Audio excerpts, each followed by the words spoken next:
Hey everybody, it's Anna. Time for the Thursday card in this week's tarot story. So today we have the Six of Wands. So the number six, I connect to the experience of harmony, of feeling at peace in the world. And wands are connected to the element of fire. They're about feeling impassioned and invigorated, inspired, and confident in what we are called to do. So this image shows a guy returning from some kind of victory. He's got this wreath. He's carrying a wreath. He's got a wreath around his head. So clearly he's been triumphant in some way. And he's returning to his hometown, it looks like. There's people there. They're gathering around him. They're celebrating him. They're excited for what he has done. And they're encouraging him. So he is in harmony with his community.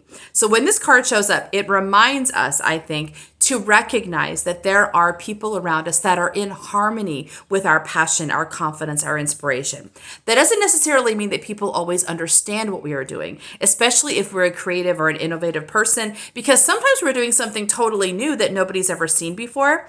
But just because someone doesn't understand it doesn't mean they don't believe in it. Those are important to separate out. People can believe in you and have no idea what you're doing. So in this case, these people believe in him. Even if they don't quite know what his purpose is or they don't understand where he's going, they have faith in him and they're supporting him. Their energy is sort of harmonizing with his.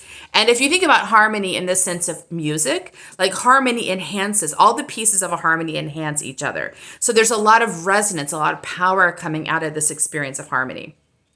So when this card shows up, I think it reminds us that we are a part of a larger system. Even if we are being self-focused in following our passion or our calling, and it's necessary for us to stay focused on that, you still want to broaden your gaze and realize, you're part of a larger system that you are actually serving. The reason you're called to do something is not just for your own self-gratification, although that's part of it. It's that you are blessing the world around you. It's all of this of a piece. And this reminds me of yesterday's card, which was the Five of Pentacles reversed. And the challenge of that card is to look up from your own feet, right? You're working really hard. You feel like you got to keep pushing. And the challenge is, failing the challenge means that you think it is all about you and you keep focusing on your feet. You just use your own willpower to drive you forward and you run out of energy because that's not going to be enough to get you there, right?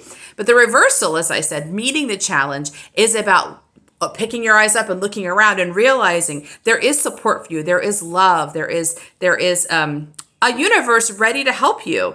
And the only way forward is for you to recognize that, agree to that, and move forward. So the 6 mark is kind of stepping into that harmony, right?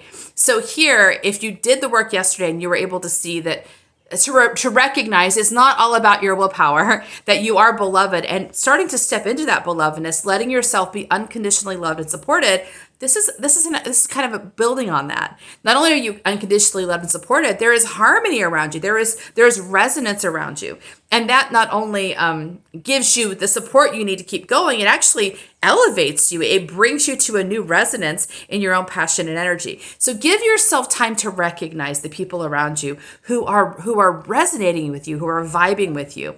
Even if they don't understand literally what you're doing, they are responding to your energy, and that is important. Don't give in to the paradigm of the lone ranger or the lone wolf or the outcast who's so misunderstood and so outside of society. That's a paradigm. It's a trope. And all of us are bigger than our tropes, right? And the universe is specifically trying to break us out of that trope. There is a need for us to be self-referential when we're creating something new, but it must be balanced by the recognition that you're part of the whole. So don't lose track of that. That's today's card. See you tomorrow for our last one. Bye.